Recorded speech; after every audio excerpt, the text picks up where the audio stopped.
And thank you for joining us here on PM Express. And tonight is a conversation about COVID-19, but we've teamed it, the executive COVID lawbreakers, the question of consequence. Why are we saying this? Why this topic? I want to show you a few pictures before we get into the conversation. This is the funeral of a good friend of mine, Sir John. May he so rest in perfect peace, the former General Secretary of the MPP. And that day is the president. And you see the Ashanti Regional Minister and a host of, people crammed up in a space, trying to catch a glimpse of the president. You see this crowd here? This is people just crammed up as they pursue a vehicle. I'm not assuming to know who is in that vehicle, but this tells a classic story of a breach of COVID protocols. Just look at the sheer number of people crammed up into this space, captured by the camera, in the time when the WHO is warning of a possible third wave in some African countries, and a time when the COVID-19 vaccines for Ghana has become a difficult thing to access, not only for Ghana but across the world. In India is struggling. We've seen similar gatherings in India lead to devastating, deadly consequences for that country. That picture speaks a million words. And there's more indeed. This is a funeral at the time of COVID. Thousands and thousands of people. It looks like, at least, it may be less, but just look at that picture there, telling you a story. I don't need to say more on this. And you see just the number of people pulled to this space at the time when we have a clear executive instrument making this illegal. We'll come to that shortly. Here we go. Some of them have pulled down their face masks, some not wearing them at all, crammed up into a space because of a funeral, right? So this is a story. It's a pictorial story of what happened just over the weekend, in fact, in the Ashanti region, when the funeral of Sir John, may his soul rest in perfect peace, was held, when almost everybody who mattered in this country, politicians, security officers, were in attendance, indeed, at this particular event. So what are the issues? Who are the individuals?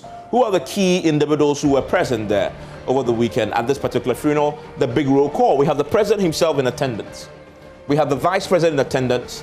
And we have the chief justice also in attendance. So we're all present at this funeral where we saw these pictures. They were there in attendance, in their numbers. If you're looking at the country's hierarchy, first gentleman, second gentleman, you go to the Speaker of Parliament, and if things doesn't pan out for some catastrophic reasons, you're going to have the Chief Justice also step in at some point. So these are everybody else. Everybody else with power was in the country. We also have Alan Chamanting, who is the Trade Minister, was also present. But when the executive instrument was recently renewed by the President, it makes the police the enforcers of that regulation, right? And so you would think that the police would have stepped in, because they have done so in previous instances. You remember the Christ Embassy story, when they held a huge gathering in a tight, compressed space? The police is in the process of prosecuting those organizers. And guess what? We had the police chief in attendance. The man who was supposed to enforce the law was in attendance. Ashanti Regional Police Commander Kwesi Mensah-Duku was in attendance and participated with his lieutenants. Well, it wasn't only one political party. The NDC was also in attendance, with General Mosquito was also there. Himself holds a position as far as the legislative arm of government is concerned, because he's on the council, on the board of the parliamentary service.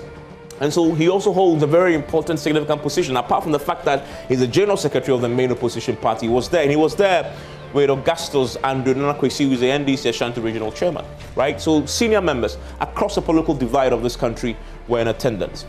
Why is this an issue? It is an issue because it borders on law. on the regulation. Who introduced the regulation? The President of the Republic. It is not even a law that was passed. Well, it's a law pursuant to an act of Parliament, but this is an executive instrument, which means it's a precedent under the President's hand. And he led, of course, in breaching those rules. Let me go through what the rules say. And this is the executive instrument on COVID-19, and it poses restrictions. These are things that the law bans, forbids completely from happening. And these include beaches, festivals, funerals. You see that there? Does that ring a bell? What I just showed you. Weddings and others, all banned according to the law. What else does the law say? So, in the first place, that funeral should not have happened. Shouldn't have happened. But if it was to happen, there are exemptions under that particular executive instrument. You can have private burials are allowed with no more than 25 people in attendance, right? And these people, if you're going to hold it, you must adhere strictly to all COVID-19 protocols. So this is very important, and it's not for anything that we had this, because their lives dependent on this, and so it's important that we need to raise it, and it's also because the President was himself assenting to it and creating that particular piece of executive instrument. So there have been reactions to what I've just told you. The Ghana Medical Association. Why is it important for the Medical Association to lead this and to raise concerns? Because remember, when we lost the ball, when we dropped the ball in December into January, and we have the surge, do you know who the group of people at the forefront of suffering the most if we don't curtail and deal with our COVID issues? It will be the frontline health workers, doctors, nurses. And so if they keep quiet, and of course, and gatherings like that leads to spreading of COVID-19, they will suffer. And so they issued a statement. What did they say? Well, they called on the IGP to investigate and prosecute those who were involved. How is that even possible? The President was there, the Chief Justice was there, the Vice President was there, the Police Chief for Ashanti Region was there. Is this realistic? We'll get into that shortly. There is a tendency, they say, to reverse all gains made in the fight against COVID-19. The GMA is saying that, and then complete disregard of WHO's caution to African countries of a possible surge in COVID-19 cases, a third wave. The WHO has been warning that, and yet we see this play out, and the GMA is unhappy.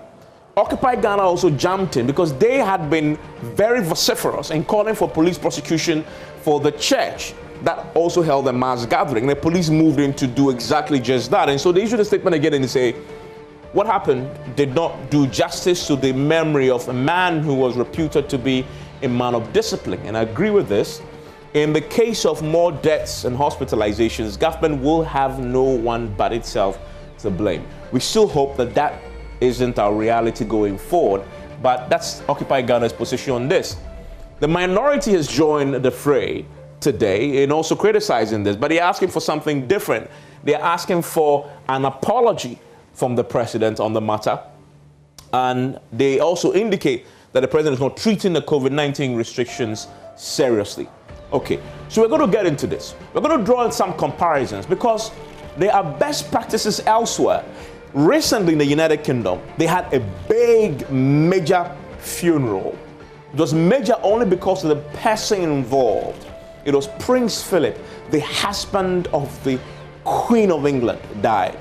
And when he did die, in spite of his status in society and how important the monarchy is to the people of the United Kingdom, they held a funeral with 30 people, because that is what the COVID-19 rules, as passed by Parliament and endorsed by the executive in the UK, that is what they had passed. And so, and the interesting thing about it is Prince Philip, before he died, had written an elaborate piece on how his funeral should be held. Included in that write-up and his own wishes was, he was hoping that his funeral will have 800 people. 800. But of course, he wrote that before the COVID rules had been enacted. And the COVID rules only allowed 30. And so although Prince Philip wished for 800, the reality was they could not break the law. And so they only allowed 30 people. in the auditorium for the funeral. And even when they walked in the procession, they still kept socially distant, sitting 6 feet apart with the Queen leading it. That is example. And what we did the opposite. We're going to get into that because there are consequences to this, or should there be? We'll look at that. Stay with me here on PM Express.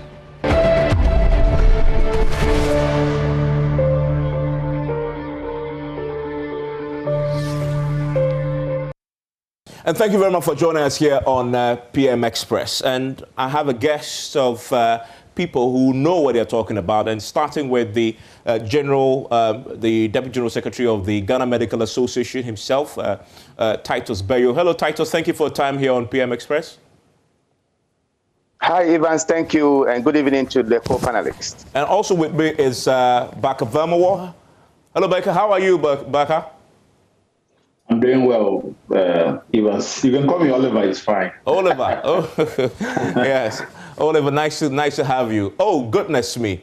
Dr. John Amoisi, it's been ages. How are you? Yes, I was doing quite well. Good evening to you and to all the co-panelists and to everyone listening this evening. Hello, Mr. Segbefia. You're doing great with Occupy Ghana? I'm perfect, Evans, and nice to see you this evening. Great. Let me start from the public health point of view, Dr. Amoisi, because you are the public health expert here. And for coincidentally, I think you live in Kumasi, correct? That's right. I live in, say Kumasi. Oh, say Kumasi. So that's, Ashanti region was generally where the funeral was held. Let me ask you, from a public health perspective, when you watched the funeral footage, I'm assuming you have. I've shown a bit of footage, a bit of pictures, a few pictures there. When you watched it from a purely professional standpoint, what was your reaction? No, thanks, Evans, and good evening once again. I think it's really exciting that we're having this discussion tonight, and it's one of the things that makes me proud to be Ghanaian, and also to have the liberty to speak and to address issues from a technical perspective. Also gives me great pride to be, a medical doctor and to have an association that is so strong and can speak to issues. And I know Titus is going to address the substantive position of the Ghana Medical Association. And so I think this perhaps will be one of the most important shows we're having over the course of this COVID history, particularly because at the center of it is, those who are responsible for actually promulgating and upholding the law itself. Now, from a public health perspective, obviously very clear cause for concern. Now, any kind of gathering, okay, the two components to this which give a cause for concern for spread of infectious diseases, particularly COVID-19, one is the size of that gathering, and the other is the duration of the gathering. And within those two variables, which I've just mentioned, is also the kind of activity that goes on there, as well as the level of proximity that the individuals involved in that activity have to each other. Now, when I look at what happened at that funeral, I was fortunate to have to, go to Accra and return on Friday. So I saw the goings and comings of people into Kumasi. And just looking at the footage, there's no doubt in my mind that there is definitely cause for concern. There were the teeming masses, so there were numbers. Then there's the additional variable of people coming. It's not just a gathering of people in Kumasi, because let's say in Kumasi we can share our own germs, all right? We can put it that way. But there's people coming from all over the country. So you're importing externally from Accra, from the northern part of Ghana, and so on and so forth, all gathering in one place. So that's also an additional thing. And the time that was spent there, the level of proximity from a public health perspective, definitely what you would call in global health language, a potential, and let me be really accurate here, a potential super spreader event. I think this is clear to everybody. We can go into the details of what really happened and what should have happened, what should not have happened. But to answer your question very directly from a public health perspective, it is definitely cause for concern and a potential super spreader event. Titus Bayo. Doc, before you even speak as a rep of the GMA, talk to me as a doctor, okay, at the front line of this fight against COVID. First of all, When you watched it as a doctor, your reaction was? Very sad and disappointing. I think that would be my initial comment watching this with a mindset that this pandemic has cost me or doctors, 7 of our colleagues. 544 doctors were infected over a period of 12 months. 1.7% of this figure had critical disease. And as I mentioned, we lost 7. And these 7 that we lost were doctors of high caliber, most of them specialists, consultants. So watching it and knowing that my colleagues paid the ultimate price and seeing that level of recklessness, I was feeling very sad and disappointed. And disappointed because of the caliber of people involved, disappointed because these were the people who made the law, disappointed because these are the people who encourage us to go into this battle, and we are doing this battle on behalf of everybody. And as expected, I will be disappointed, and I was disappointed. Mr. Sebafia, so you issued a statement from Occupy Ghana, and I must say, for the sake of consistency, you had to do this. In fact, you referenced it, because we're just coming on the back of, let's say 2 weeks ago, a similar gathering by a church that Occupy Ghana was pretty vocal on, and we saw the police moving to do what they are empowered by the executive instrument to do, arrest people and charge them. And so I guess when you saw this, you thought, this is the same. But the caliber of people involved, they were completely different. I mean, I wonder, did that even factor into the decision to issue this statement? This must have been very bold of you. It absolutely was, Evans. I mean, in one breath, after we issued the statement, the police moved in, assured us they were hauling everyone that was involved to court. And indeed, we have read from court reporters that the case is pending before the courts. Unfortunately, this time around, the same police officers they were in Kumasi, by the way, except that they weren't arresting people who were infringing upon the Imposition of Restrictions Act. They were directing traffic towards the funeral. So these were 2 very different scenarios, where at one point they are the prosecutors, and then at the other point they are the supporters and instigators of clearly what is obviously an illegality. And even the concern for us is this: the person whose funeral we're having, the Sir John of blessed memory, died of COVID-19. And you realize that for the more than 700 people who have died, their families did not have the privilege of having to say goodbye to these families, because obviously we couldn't trust them with the bodies. But this is a politician.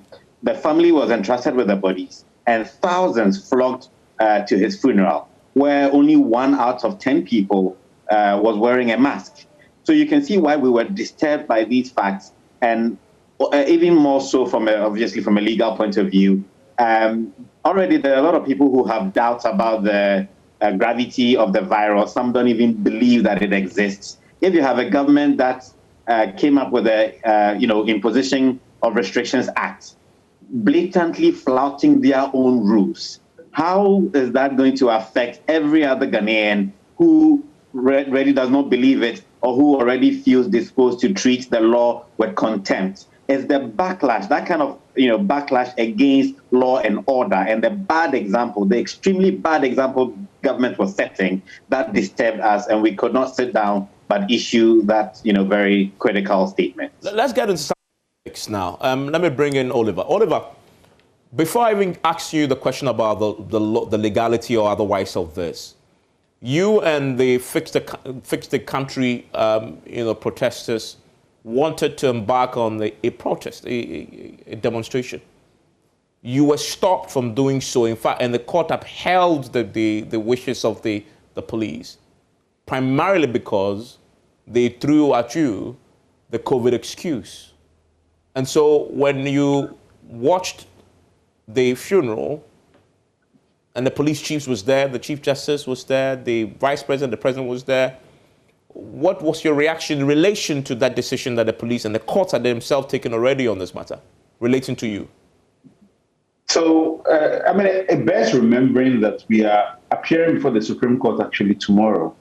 And that's June 8th was the day we were given, where the Supreme Court is going to rule on that injunction that the police secured ex parte.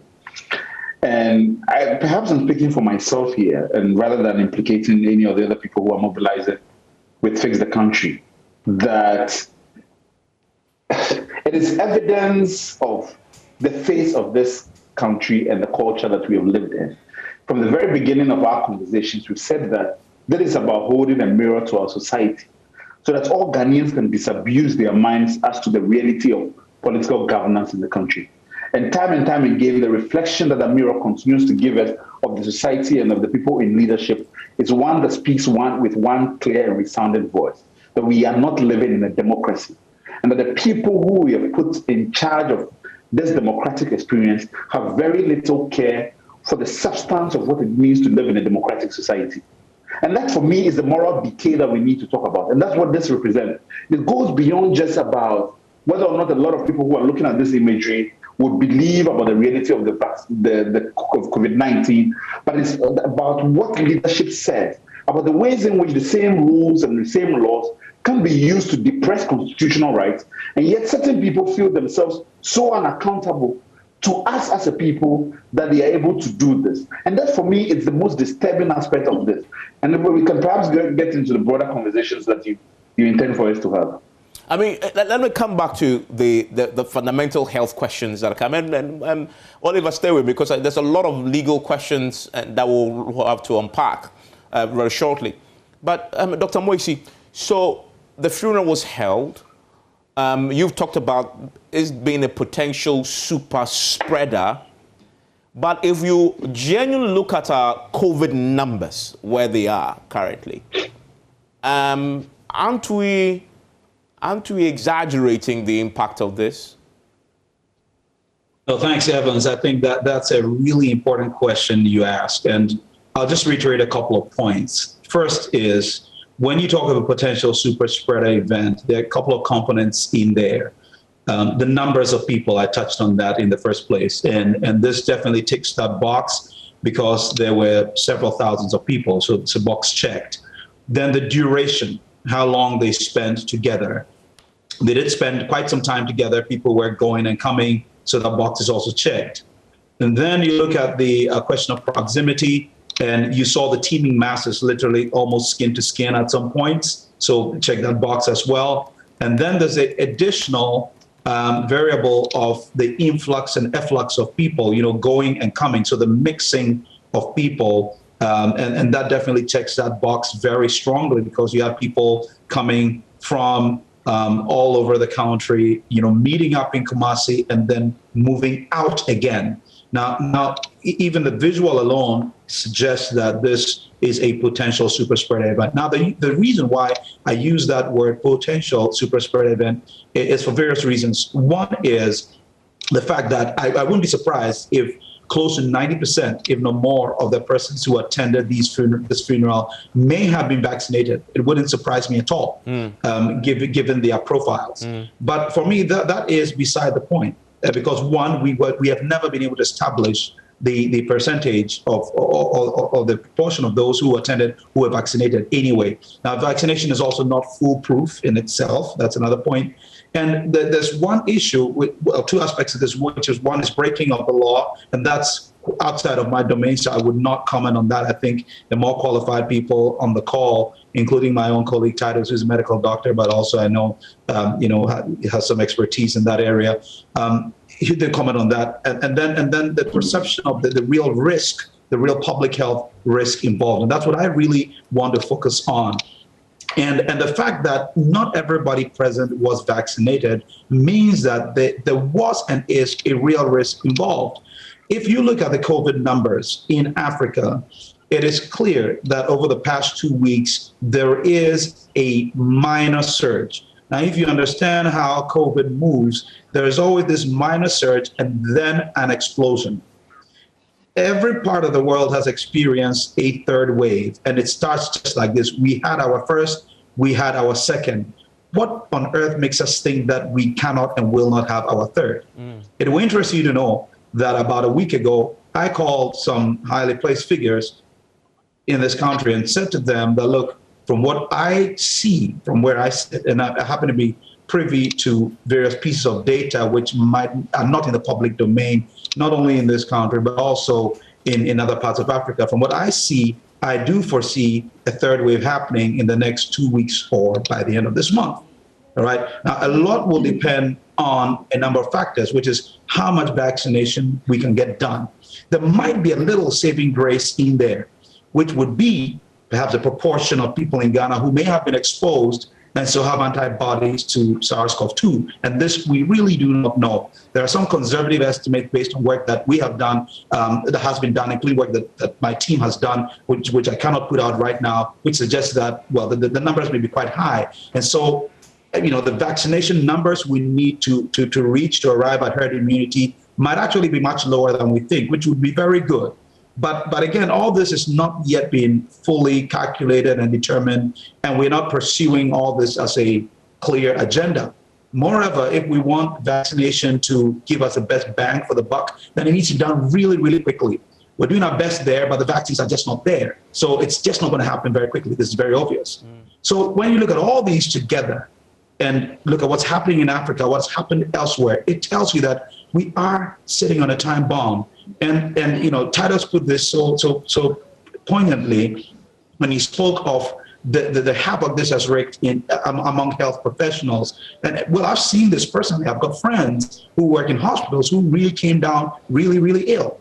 One of our mentors and someone who taught me, was one of the first to die from COVID. And we know this. So it's hit close to home. And to think that medical professionals, doctors, nurses, pharmacists, lab people would be again placed in this kind of danger, it's something we do not want to see as medical people. And I think it's only right that we call it out for what it is.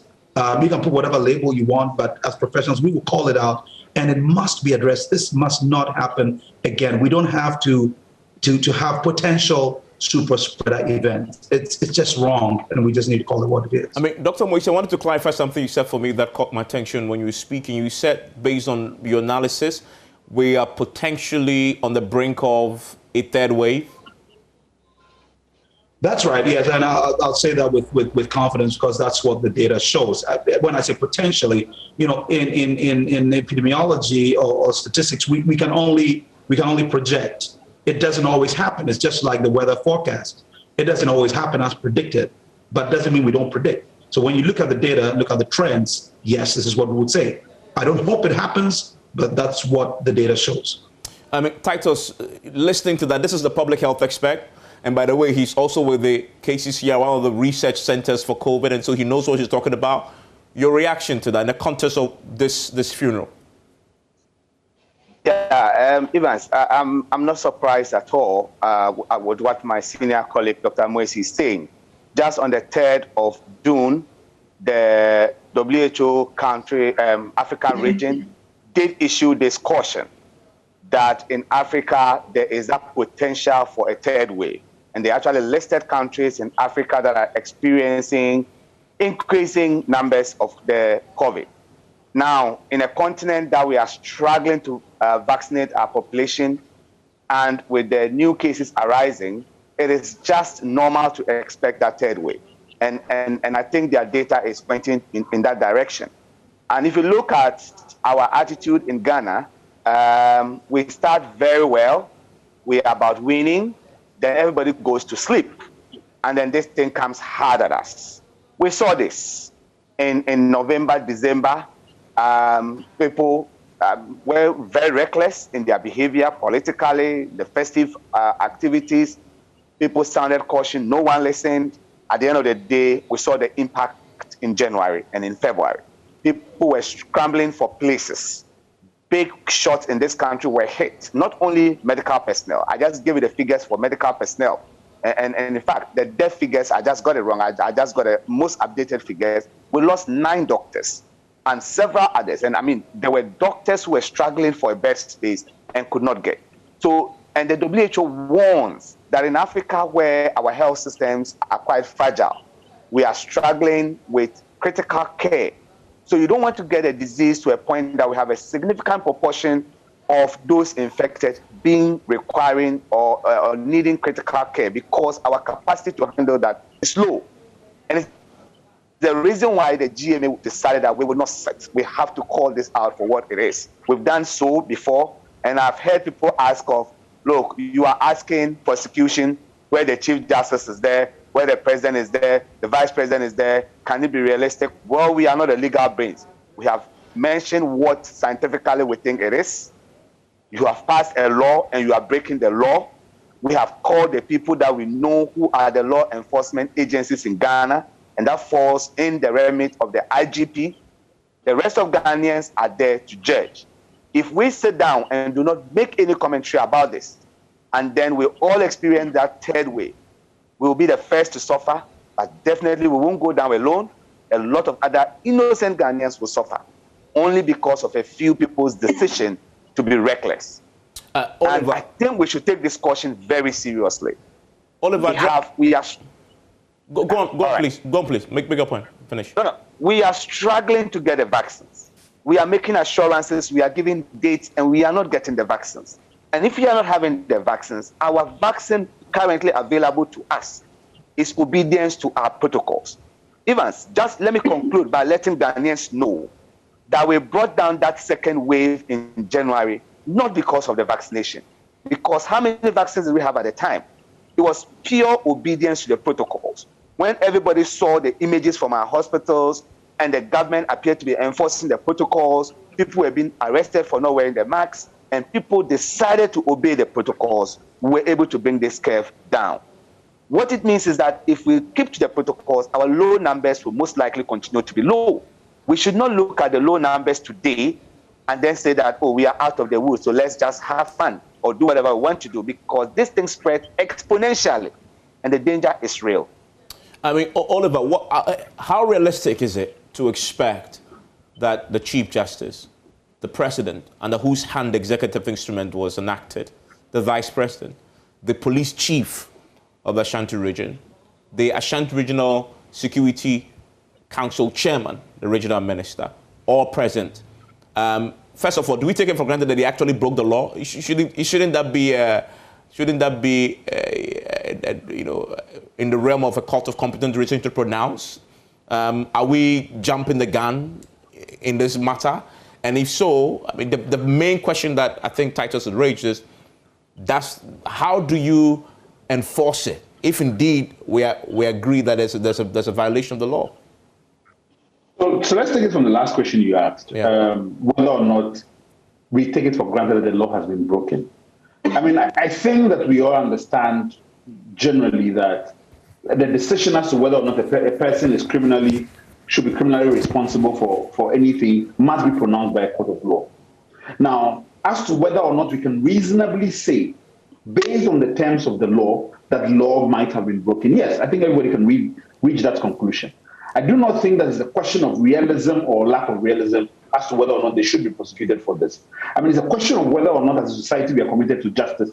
And when we say that every person is equal before the law, we do mean that, in fact, there is nothing about the quality of these persons that makes them immune to the legal process.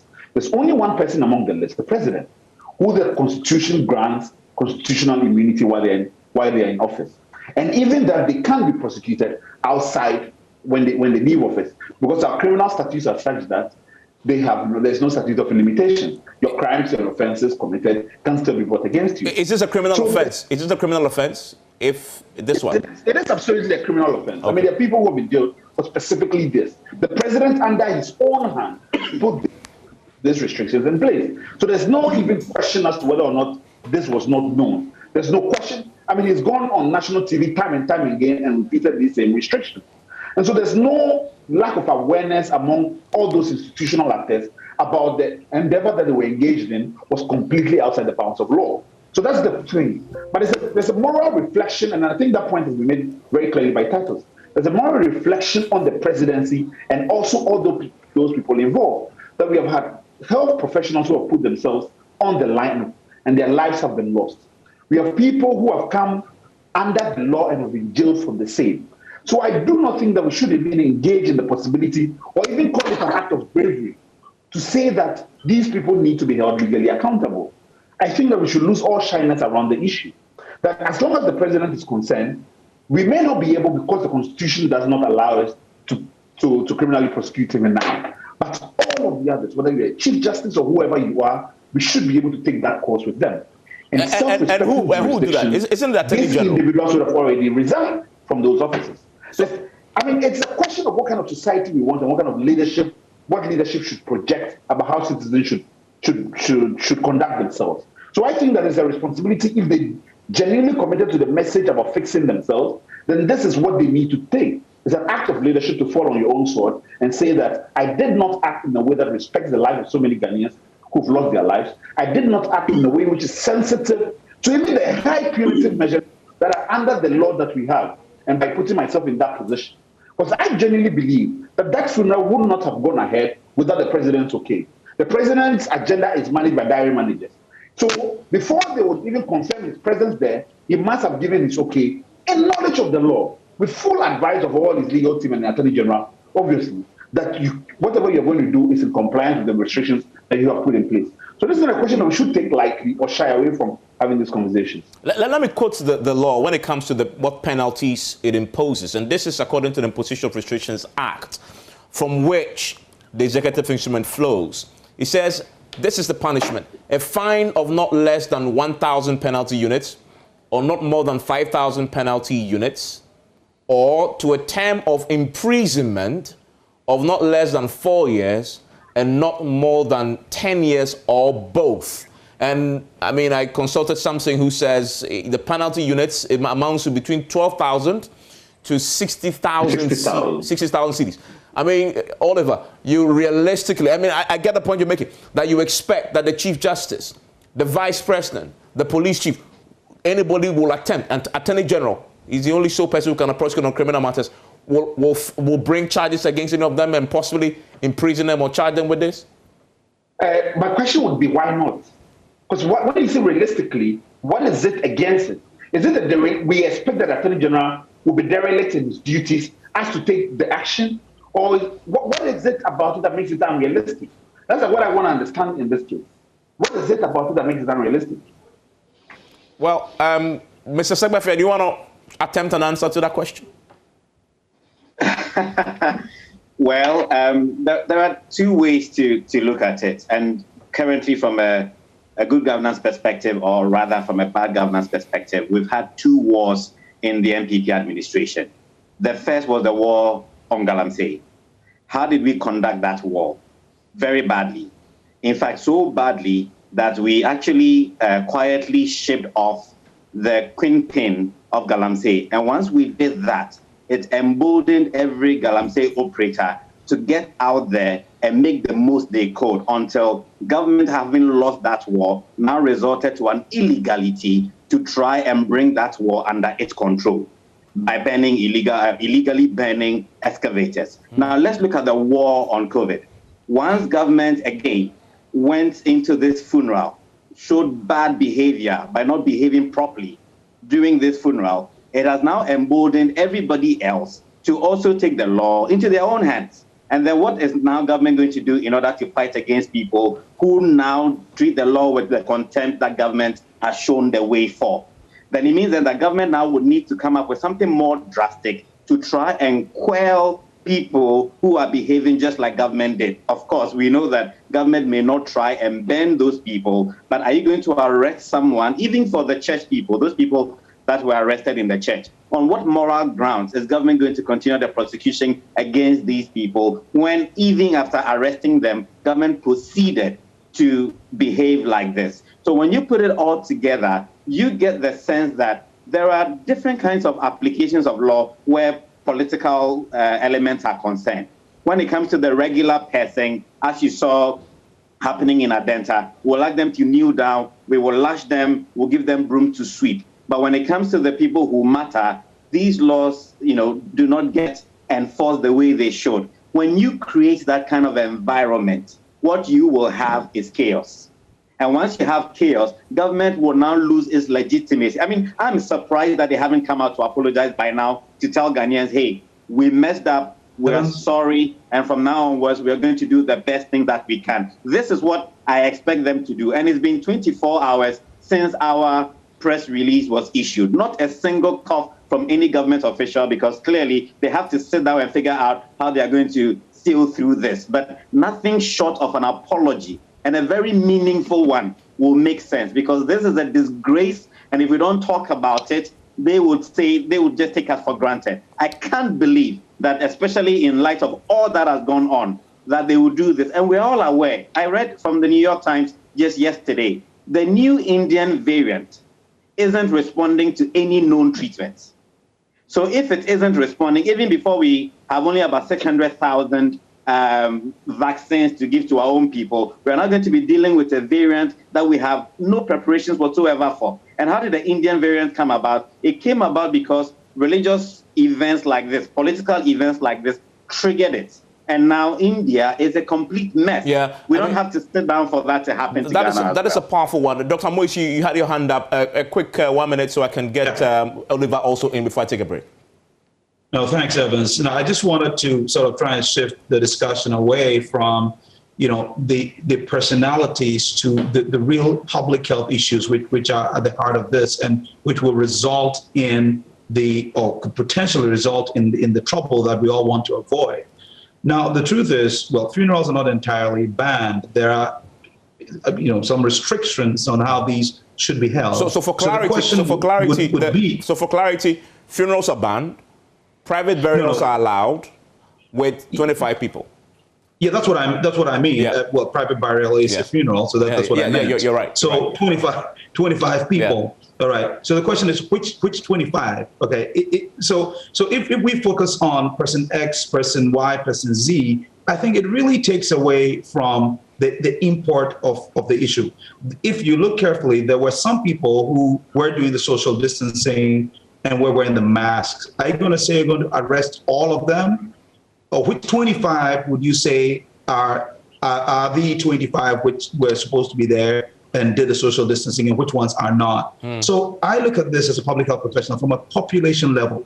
But unfortunately, because this has political color to it, and I'm not naive to this, we tend to sort of sway a little bit. But let's really focus on this for what it is at that public health population level and the implications based on the variables that I gave to you. Of course, it is clear, one would expect that at that level, there would be rather an upholding of the law and of a rejection of activities which could be potentially super spreading. So I can appreciate the disappointment of everyone, including myself. But I would really very much that we talk about what this means for gatherings, for various kinds of activities that we all engage in. Look, there's lots of other gatherings, from church services to other things, weddings that have been going on all weekend with many people attending, including our good selves, who, if we're true to ourselves, we would acknowledge that we're not doing this 100%, all of us, because our society and environment itself hardly allows you to do the right thing. So it's much more complicated. So yes, we can, castigate people who we think should know better, but we should bring this discussion closer at the population and see ourselves in all this. Oliver, very quickly, so I can take a quick break. Give me a quick 1 minute. Yeah, sure. I mean, I think I disagree a bit with what John is saying. I mean, I do think that the public health aspects of the conversation are useful. But in the polity where governance is concerned, there are several different aspects to a conversation. It's not a single narrative, right, about how we go about it. So there are definite lapses around public health, but there are also grounded issues around the authority of law and how we achieve respect for law. And that is what this is about. Because even to achieve respect for gatherings and all of that, it goes through the public health law. And if those who are the agents of that law are so given in flouting it, there's no way we can achieve the authority of public health law and for people to believe in it. That's what I think. Okay, I want to take a quick break. When I return, we have to have that conversation about, what does this mean for all of us, by the way, all of us? Because when you have your leaders leading by non-example, what would this mean? And can we anticipate what this will mean, and how do we address it? Because we can say, yeah, the leader broke the law, and so we should also break it, because the consequence will be your death, possibly. So we'll address that. And then the other question I'd like to end with is, so assuming that nothing is done to enforce the law against these top leaders, what avenue is there for the citizens, to hold the leaders accountable when in the face of the obvious breaches of the law? Can citizens enter that vacuum that maybe the Attorney General might decide not to do, or the police chief might decide not to do, against the wishes of the GMA? Is there any civilian or civil intervention that we could take? Stay with me.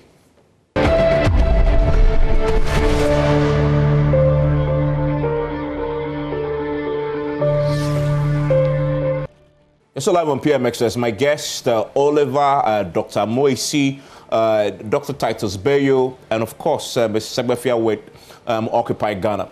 I need to address this very quickly, and then Oliver can address that for me, because I need to end with the public health question about, so what do the rest of us do to protect ourselves, even if we see our leaders breaking the protocols? Oliver, so assuming that the law enforcers, the police, the Attorney General, refuse to take this up, is there any other avenue for any civilian, any civil intervention on this matter to hold them accountable?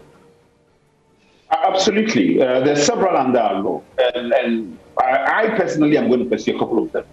A number of the conveners who are mobilizing and think the country are going to do the same as well.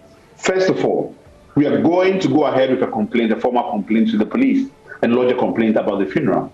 Now, if the decision is made against not prosecuting these individuals, we are going to challenge the exercise of prosecutorial discretion around this in the Supreme Court.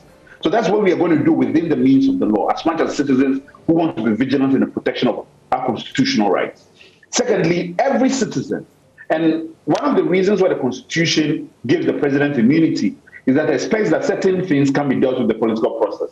And every citizen can petition Parliament to call for the impeachment of the president.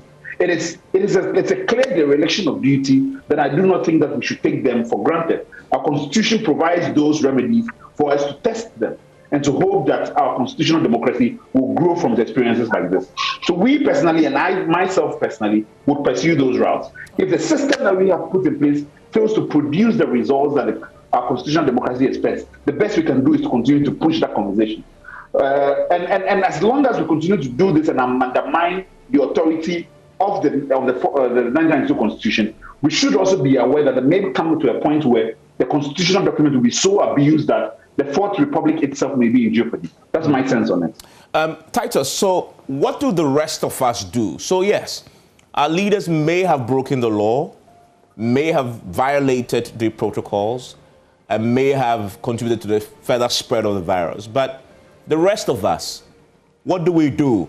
I mean, there's some who say, listen, this was just a reflection of a general, I think Dr. Moisi touched on it, a general reflection of the lack of adherence to the protocols anyway across the board. So what should the rest of us do? Should we also say, yeah, the leaders did it, so I mean, I'm also going to hold my funeral tomorrow, and they should come and tell me that I should respect the protocols? What would you say? Evans, is this to me? Yes, to you, Titus. All right, thank you so much. I think I just want to agree with Daniel. While we leave the legal things, and that was the position of the GMA, we do not do prosecutions. We can only call on those who can do the prosecutions to do it, investigate it, and do it if the law permits it. But we can call on Daniel. This COVID is real. The threat is there. Look, you may not be lucky. And we know that there's a lot of health inequalities in this country. What is around the corner? Please, let's not do multiple wrongs. At the end of the day, we will be the ultimate sufferers. And when I say we, not only healthcare workers, it could be you, it could be your relative, it could be anybody else. So don't say that they have broken the law, so I'm also going to go break the law. Or they didn't obey the protocol, so I'm also going to not obey the protocol. Because when we have that surge, some of these people can travel out of the country, some of these people may go elsewhere, but ordinary people will suffer. So I'm pleading with everybody else. Let's show that we are more disciplined. Let's show that we are more concerned. Please, let's not organize huge festival activities around Homo War, around any other festivity that is going to come. Very soon we'll have the bigger Islamic celebration, Idul Adha, we are appealing to Ghanaians. We are still not out of the woods, and that is the point of view of the Medical Association. We will condemn anyone who does what is wrong. We will not discriminate, and we all are at risk. So that is our appeal. Listen, gentlemen, there's more to this, the bigger conversations to be had on the back of this. I really pray that Dr. Moisey's expert analysis and the possibility of a third wave doesn't come to pass, and take the advice of Dr. Titus Bayo. Mr. Segbefia, thank you very much. Oliver, I'm grateful. Dr. Moisey and Titus, enjoy the rest of your evening.